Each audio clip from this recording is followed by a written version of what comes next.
Hi, I'm Shona and I'm completing a series of videos for Staff Training. Staff Training are a South African skills training company who offer more than 60 workshops for you to choose from. Their workshops range from receptionist training to leadership training and basically everything in between. But we'll provide you with a click through to the website at the end of the video.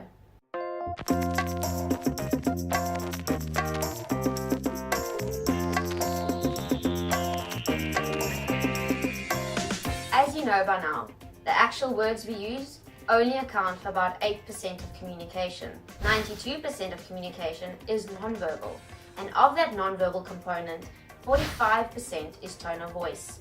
Therefore, when speaking over the phone, our words and tone of voice are all we have. Therefore, it is essential that you enunciate. Make sure that you have no barrier between yourself and the instrument you are speaking into.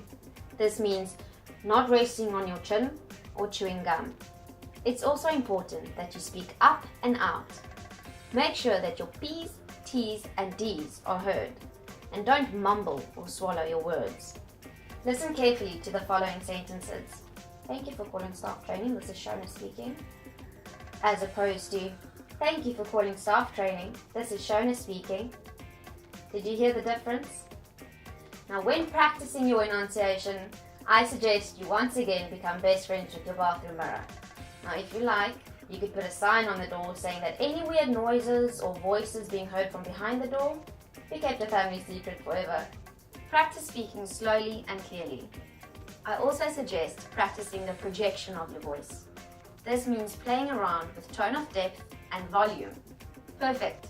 Now that you have tone of voice, projection and enunciation under control, here's one last tip. The unseen smile. Make sure that each time before you pick up the phone to answer it, ensure that you smile.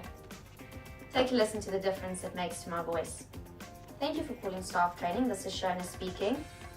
As opposed to, thank you for calling Staff Training, this is Shona speaking. Phase 2 of telephone etiquette, the actual words we use and when. The greeting should always include your company name and your own.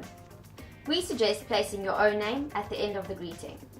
This personalizes the call, and placing it at the end of the greeting ensures that the client hears it and remembers it.